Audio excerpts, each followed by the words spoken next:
Hello and welcome to the Irish History Podcast. My name is Finn Dwyer, and this is Fatal Feuds Part 1, The Rise of the Red Earl. Today's show is the first of a 4-part series that returns to the Middle Ages and looks at one of the most lethal feuds in Irish history.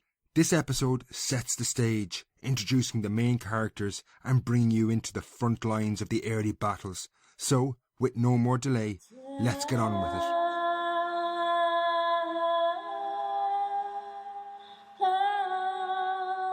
Rhuddlan Castle in North Wales at Christmas 1283 was not exactly the location the 24-year-old Richard de Burgh would have chosen for his investiture as a knight, an important and normally momentous occasion for a man in the Middle Ages.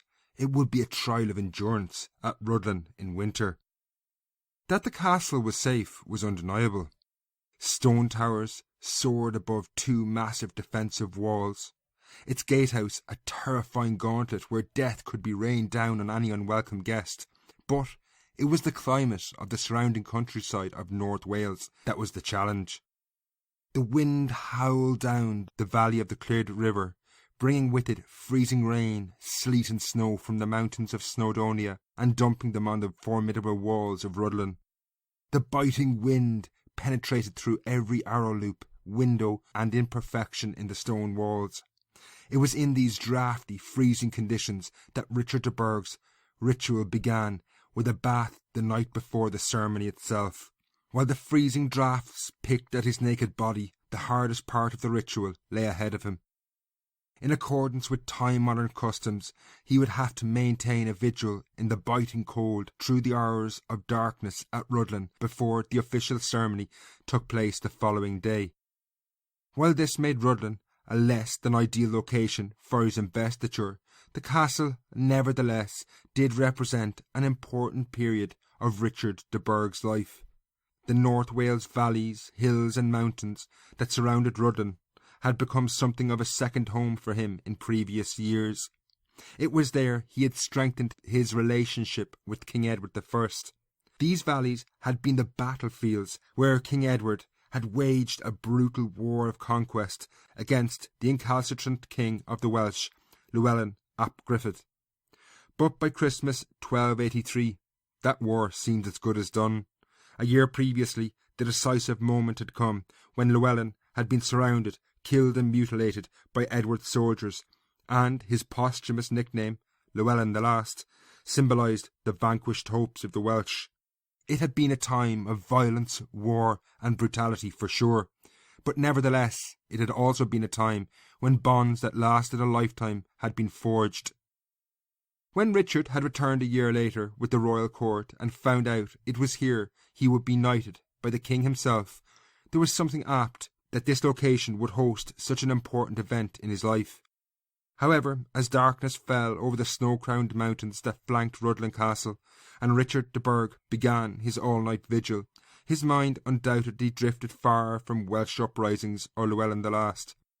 Even if most at the English court, including Edward I, had scarcely more than a passing interest in Ireland, it dominated Richard de Burgh's thoughts. By 1283, though not yet even a knight, Richard de Burgh was no ordinary man. Indeed, he already had a reputation that preceded him. Known as the Red Earl for a reason never recorded, he was in fact the Earl of Ulster and Lord of Connacht. These vast holdings placed millions of acres of land, more or less half the Norman colony of Ireland, under his control. His vassals included lords and barons and some of the most famous families in Ireland. The de Mandevilles of Ulster and the FitzGeralds of Connacht were just some of those who owed him their allegiance. Then there were the Gaelic Irish kings. The ONeills of the north and the O'Connors of the west also, supposedly at least, owed him their allegiance and would fight for him if called upon. While Ulster and Connacht were potentially one of the most lucrative territories in King Edward I's kingdom, it was also something of a poisoned chalice. Ireland, in a word, was lethal, and Richard de Burgh's family were not short of enemies.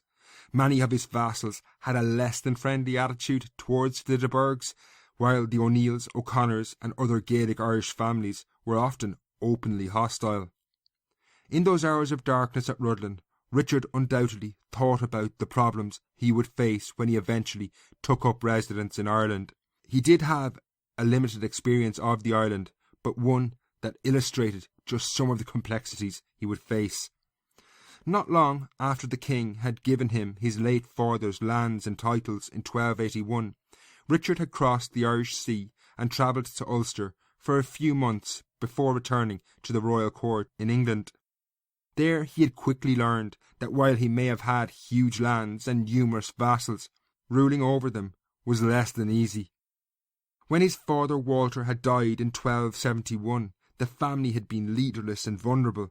It didn't take long before their enemies in Ireland circled. Within a year, the de Burgh's arch rivals, the FitzGerald family, had struck. Maurice FitzGerald had been appointed just this year, that's the king's representative in Ireland, and he had used the office to do what damage he could to the de Burgh family. He had stripped Richard's mother of lands left to her. He had also taken the lands of the de Burgh's chief supporters, the de Mandevilles, as well. This caused ructions in Ulster. The de Mandevilles launched a private war against those who sided with the FitzGeralds, and in particular William Fitzwarren. While the conflict was limited to Antrim, 5 villages, numerous mills and huge amounts of wheat were destroyed around Carrickfergus, the most important settlement in Ulster at the time. When Richard de Burgh had temporarily come to Ulster in 1281, he had found his chief allies, the de Mandevilles, completely sidelined. Immediately he acted to reverse the situation, appointing Thomas de Mandeville his representative in the region. He then harshly punished those who had taken advantage of his family's misfortune after his father's death. He had stripped William Fitzwarren of his lands and, in late October 1281, even led a direct assault on Fitzwarren's castle, taking property and goods. Now eventually this feud between Richard and his vassals was brought to an end when a marriage was arranged between the Fitzwarrens and the de Mandevilles. However, this underlined just how volatile Ireland could be. The FitzGeralds had been easily able to spark a war between his vassals, and this was just the tip of the iceberg. Nearly every corner of his estates was riven with disputes of one kind or another. It was clearly a hard road ahead of him if he was going to establish control over Ulster and Connacht, and if he made any mistakes, the FitzGerald family were always waiting to take advantage. Back in Rhuddlan in that winter of 1283, Richard could do little but ponder about these problems, though. He would need to spend time in Ireland to establish control there. However, as his vigil came to an end, as darkness faded and daylight broke over Snowdonia, these worries about Ireland faded. Ahead of him was a momentous occasion, his investiture as a knight.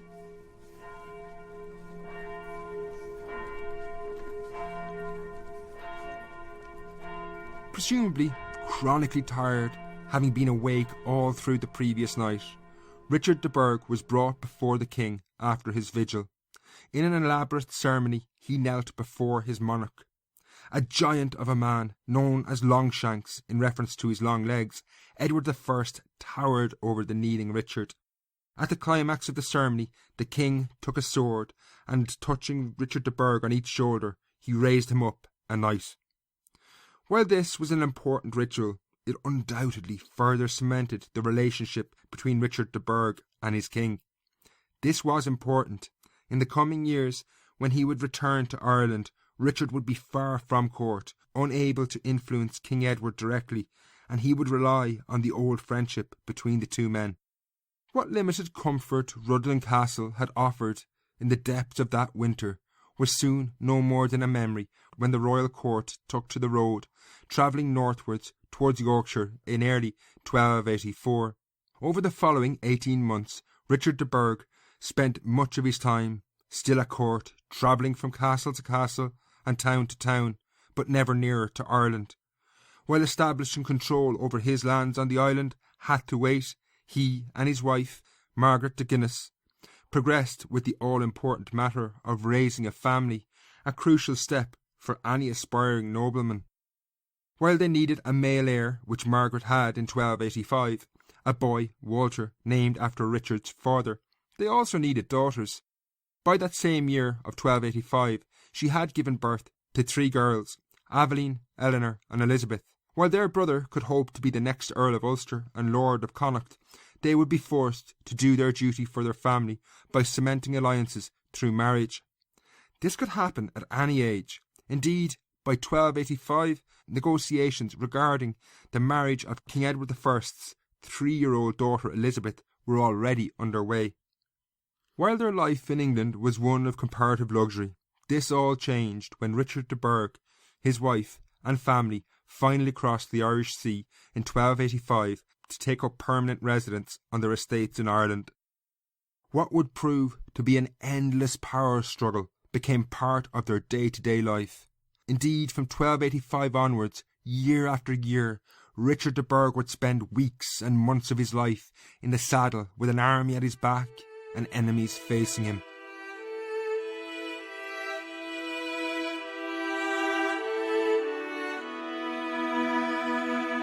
On arriving in Ireland, Richard de Burgh was under no illusion of the enemies he faced. While feuds had been part and parcel of life since the Norman colony of Ireland had been founded during the invasion of Ireland in 1170, the dispute between his family and the FitzGeralds was becoming legendary. In 1264 it had broken out into all-out war, and, as we have seen, in 1281 the FitzGeralds had been the source of the problems that beset Richard's land in Ulster. However, when he arrived in Ireland, it was his relationship with the Gaelic Irish that took up much of Richard's time. Indeed, while the FitzGeralds could destroy land and property, it was the Gaelic Irish who were the most likely to kill him. Relations with the Gaelic Irish were unlike anything most of Richard de Burgh's peers at the royal court could understand. The sheer brutality, ferocity and ruthlessness of these campaigns were hair-raising. Even the most battle-hardened Norman lords in England would flinch at some of the acts of barbarism that were a feature of warfare in Ireland. In 1287, not that long after Richard had arrived in Ireland, the de Clare family perpetrated one of the most heinous acts of the age when they double-crossed a Gaelic Irish ally of theirs. No longer having any use for Brian O'Brien, they had him pulled apart between 2 horses, decapitated, and then hung upside down from a beam, his decomposing corpse a testimony to the nature of warfare that lay ahead for Richard. Even the church was little by way of a mediating influence. In 1282, the Bishop of Waterford, Stephen de Fulburn, then acting as a royal official, had organised the treacherous assassination of 2 MacMurrough brothers in Arklow despite bringing them there under the flag of truce. While these incidents may have shocked many, Richard de Burgh did have some understanding of the nature of warfare in Ireland in the late 13th century. One incident in particular haunted his family. In 1270 his father Walter and his uncle William Og, or William the Younger, had been at war with the O'Conors, the leading Gaelic Irish family in Connacht. When the opposing armies met at a crossing point on the River Shannon at a place known as Auchan-Kip, the Normans, facing superior numbers, began to negotiate. According to custom, high-ranking prisoners were exchanged to ensure good faith in the negotiations. On the de Burgh side, William the Younger, this was Richard's uncle, was handed over to the O'Conors. However, in the tense situation, something went awry, and the O'Conors double-crossed the de Burghs. Violence broke out, and battle was joined. By the day's end, the River Shannon ran red with Norman blood, and in an event that the de Burghs would never forget and probably never forgive, the man who had willingly handed himself over as a hostage, William the Younger, Richard's uncle, was executed. That said, these acts of barbarism and treachery were matched by alliances, and this made relations with the Gaelic Irish a complex web of violence and friendship. Indeed, in better times, a bizarre ritual had seen Richard's father Walter and A. O'Connor, the king of the O'Connor family, share a bed in a symbolic act to illustrate their trust and lack of enmity. Intermarriage was also common. Richard's own cousin, Eleanor Nangle, was married to one of the most powerful Gaelic Irish families in Ulster, the ONeills. Her husband, A. Bui, was the king, and the marriage was designed to guarantee the allegiance of the wider O'Neill family to the de Burghs. Indeed, it was that allegiance of the O'Neill family that was the source of some of Richard's earliest campaigns in Ireland.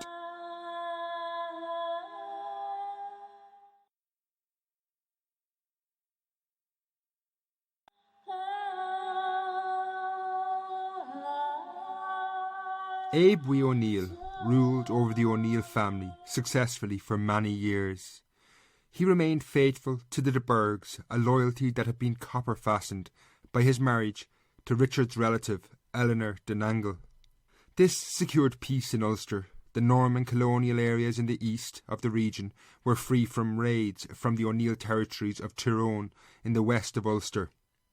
This all changed, however, in 1283, when Abe was killed in battle, fighting a Gaelic Irish rival. His death led to some very concerning developments for the de Burghs and indeed all Norman colonists in Ulster. Abe was not succeeded by his son, but instead by another member of the O'Neill family, a man called Donal O'Neill. Donal O'Neill was a name that struck terror into the Normans. He needed little by way of introduction.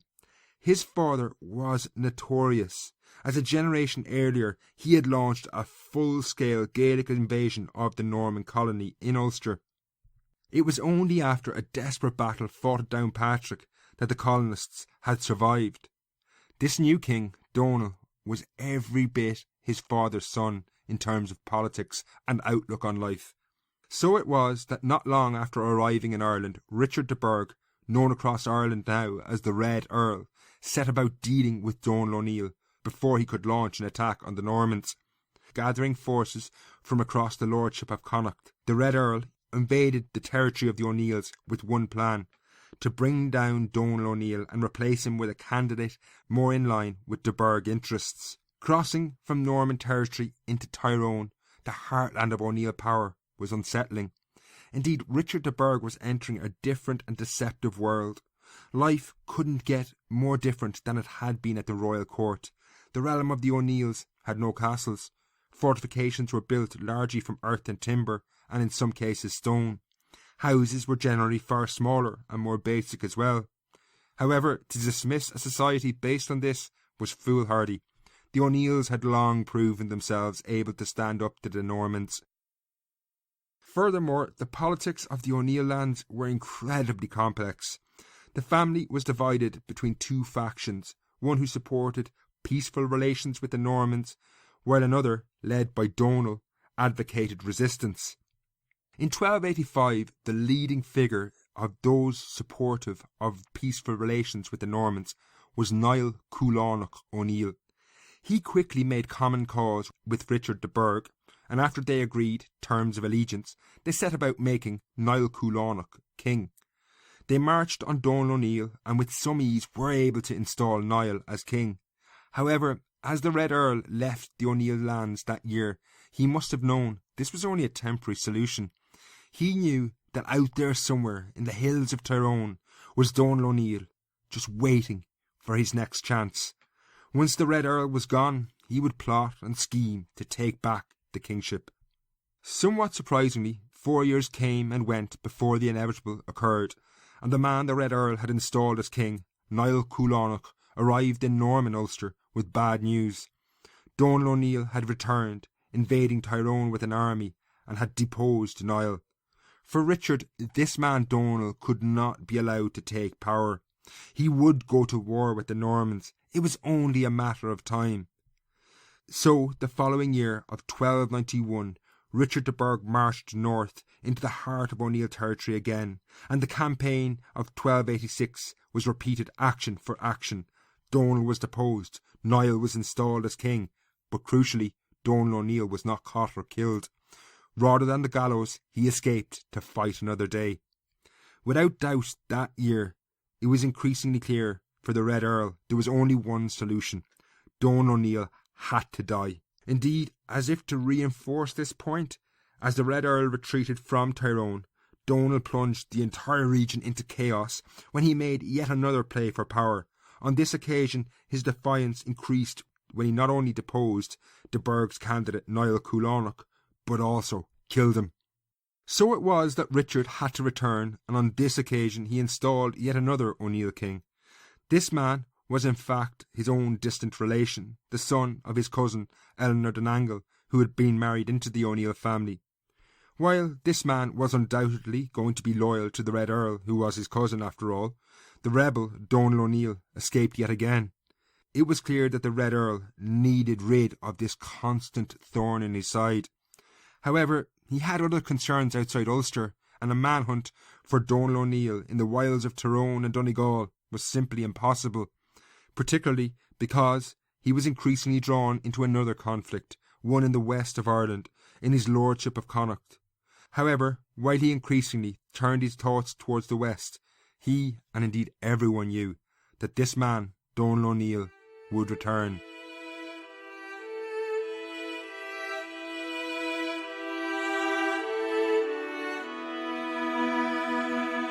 The lordship of Connacht was, in many ways, the most important of the de Burgh lands.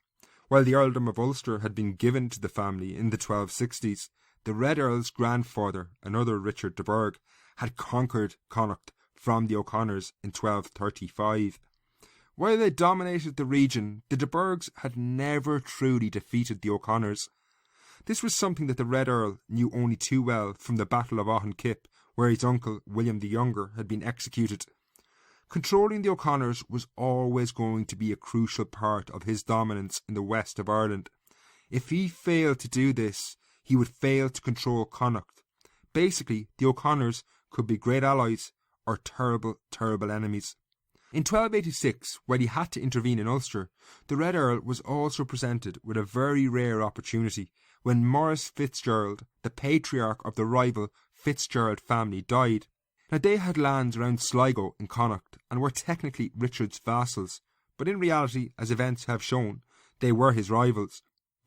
They had their own alliances with Gaelic Irish families in the west, and these alliances were not necessarily in the interest of the de Burghs. So when Maurice FitzGerald died in 1286, the Red Earl took full advantage of the situation and set about making himself the absolute lord of the west. He forged alliances with pretty much all Gaelic Irish families in the region, knowing the FitzGeralds would be in no position to counter his moves. These alliances he forged were by no means mutual though, but instead were done at the point of a sword. Richard displayed utter ruthlessness in bringing the Gaelic Irish families of the west to heel. According to the annals of Connacht, he despoiled many churches and monasteries in this campaign. What opposition there was melted away, and the annals record that he took submission and hostages all across the region. These included hostages from the all-important O'Connor family. While this campaign in Connacht in 1286 certainly established his reputation as a ruthless individual, the Red Earl no doubt knew that these alliances in the west were shaky, to say the least. In a similar way to the O'Neills in Ulster, there were numerous contending factions in the O'Connor family, and in 1288 the king who had submitted to the Red Earl was deposed by his brother Magnus O'Connor. Now, as we might expect, Richard de Burgh geared up for war. He saw himself as a kingmaker of Connacht. He would not allow some unknown quantity like Magnus O'Connor depose a man who had submitted to him. However, his intervention didn't go to plan. When Richard tracked down Magnus O'Connor, he found the new king of the O'Connors was not alone. Not only was his own vassal, John Fitzthomas FitzGerald, supporting Magnus, but so too were royal officials. In a deeply humiliating act, Richard had to withdraw, and Magnus O'Connor survived. However, John Fitzthomas FitzGerald's presence there was the most worrying thing. If Magnus O'Connor was alone, the Red Earl could easily have dealt with him. But John Fitzthomas FitzGerald was clearly staking out his position as a rival to the Red Earl. He was not only emerging as the new leader of the wider FitzGerald family, but he was also clearly standing up to his overlord. This did not bode well, particularly given John Fitzthomas's history. Fitzthomas had for a long part of his life seemed destined for obscurity, as the heir of a relatively minor branch of the FitzGerald family. However, a bizarre series of deaths and childless marriages had seen him inherit the lordship of Offaly and large tracts of land in Connacht. This surprising advancement made him utterly ruthless in his willingness not only to defend his gains, but also to build on them. The man had boundless ambition, and he sure as hell would not bow his head to someone like Richard de Burgh, a figure hated in the FitzGerald family. He increasingly began to build up alliances across Ireland, and in 1289 he secured the allegiance of Peter de Birmingham, the thoroughly violent and ruthless lord of Tethmoy in the Midlands. After Fitzthomas had forced Richard de Burgh to withdraw from the attack on Magnus O'Connor, it was clear that tensions were rising in the west of Ireland. When the kingship of the O'Connors became vacant again, as it would soon enough, this would make for a very volatile situation, as both the Red Earl and John Fitzthomas would want their candidate to take power. War was clearly on the way.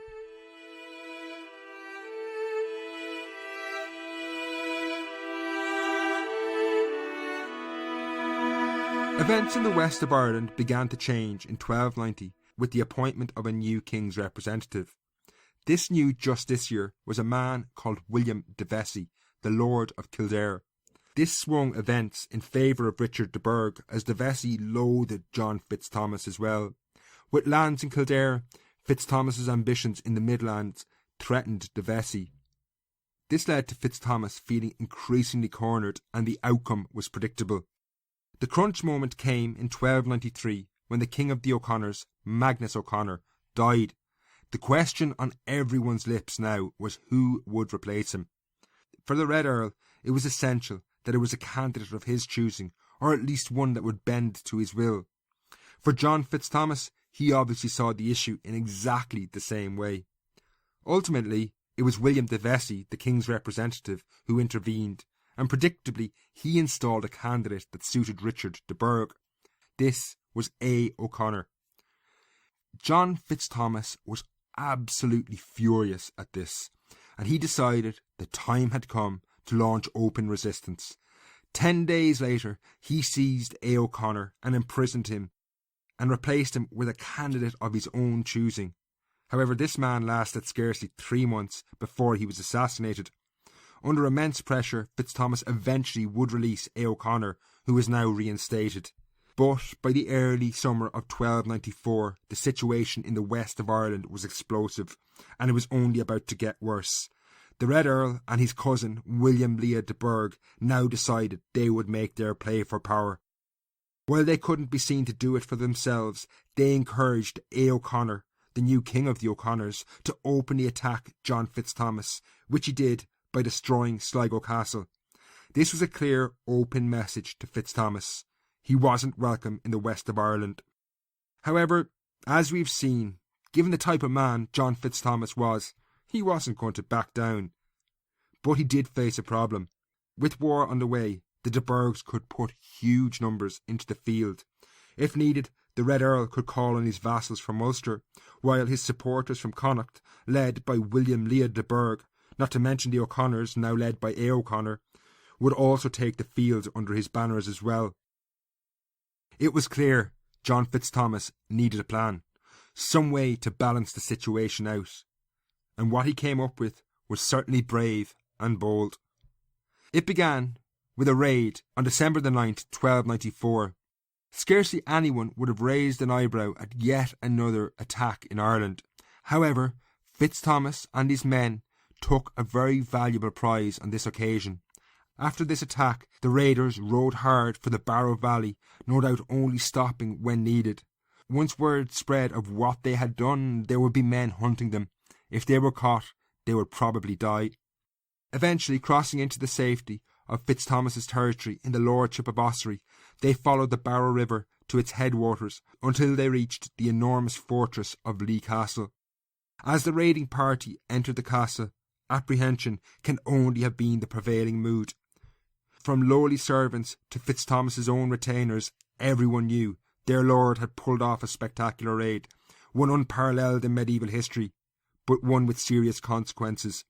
As they climbed down from their horses in the castle courtyard, they brought their valuable prize with them. It came in the form of 2 prisoners. John Fitzthomas had just taken captive the Red Earl of Ulster and his cousin, William Lea de Burgh. This clearly meant war, but Fitzthomas had somewhat evened the playing field. Tune in next time for part 2 of Fatal Feuds, as Ireland reels from John Fitzthomas's daring kidnapping of the Red Earl. If you enjoyed this type of history, you will love my latest book, 1348, A Medieval Apocalypse, The Black Death in Ireland. You can get the book in a special hardback edition and audiobook at my website irishhistorypodcast.ie or in ebook format on Amazon. 1348, A Medieval Apocalypse tells the story of the next generation of these same families, the De Burghs and the FitzGeralds, and it's a perfect follow-on from this podcast. You can get your copy today by going to irishhistorypodcast.ie. That's irishhistorypodcast.ie. If you purchase the audiobook, you can use the coupon code LISTENER and get a 20% discount. So why not go now to irishhistorypodcast.ie and use that coupon code LISTENER and get your audiobook today. Finally, I just want to acknowledge the music used in today's show. It's royalty-free music created by the artists Klankbeld, Meerkunst and Setuneman. Until next time, Slán.